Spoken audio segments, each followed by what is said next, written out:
Hey guys, it's Jack here. So today I will be reviewing Arrow OS based on Android 11. So let's see what does it includes and what are the customizations. Under system settings there is nothing extra added. So under Xiaomi parts you will get display color calibration and some extra tweaks.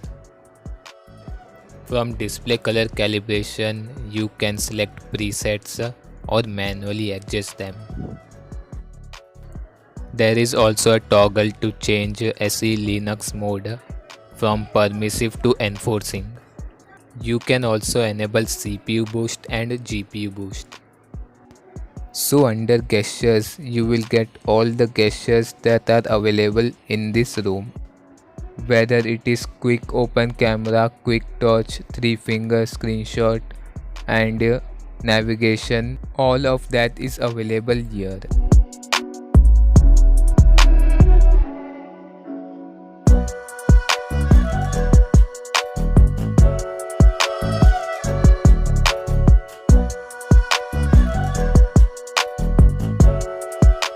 If you are looking for face unlock, it is not available in this room.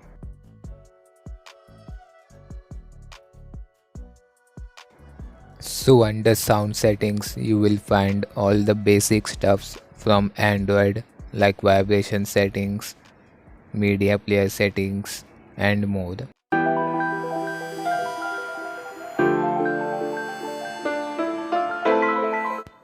You can also find Mi Sound Enhancer. Under battery settings, you will get a toggle to enable or disable battery percentage, and there is a tweaks for battery charging light too.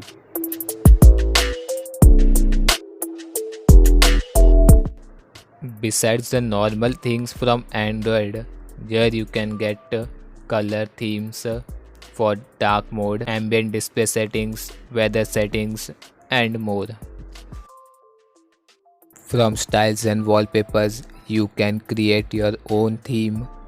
As you can see here, there are different types of fonts, icons, accent colors and icon shapes too.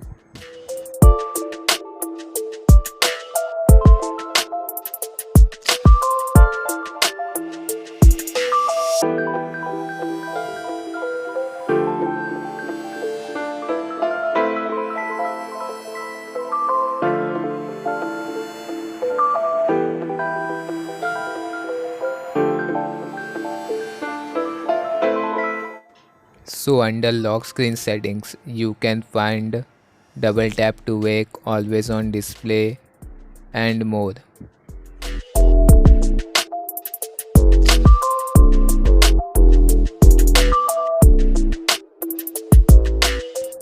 If you swipe down to the bottom, you can find weather settings. From here, you can enable or disable weather settings. There are many icon packs too, from which you can select as per your liking. You can also see weather on your lock screen by enabling lock screen weather. Then under status bar you can find toggles to enable or disable icons. So when it comes to gaming, this ROM is good and you can play any games on it. The performance was great for me. But after some days the game started to lag and the frame drops were very bad. If you don't play games too often, then this ROM can be pretty good for you in terms of gaming. Spotted. Enemy UAV spotted. We've taken the lead. Tied for the lead. Wait, how did he even survive? Lost the lead.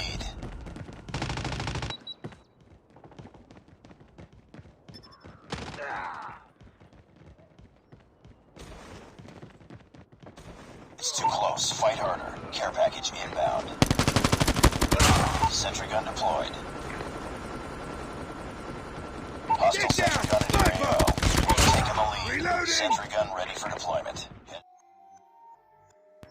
So here are the benchmark results and this is the highest score that I got so far from Android 11 based custom ROMs.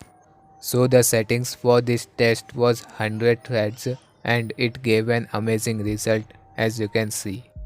So the battery backup is same as every Android 11 custom ROM that I have tested so far. So in the end, there are no major bugs.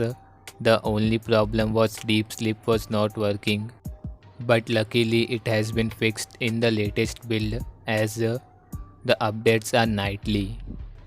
If you want app lock, then this ROM does come with it. So the performance of this ROM is great and it is the best out of all Android 11 custom ROMs that I've tried so far. So this ROM comes with vanilla and GApps builds, plus the updates are nightly, which means daily updates. Under launcher settings, you can also find swipe down to clear all recent gestures, which works perfectly fine. So I would say you should definitely check out this ROM, and you can even use it as daily driver. The default kernel for this ROM is Predator Stormbreaker 9.2 and uses OldCam block. Links are in the description, and thanks for watching. Dancing on the moon.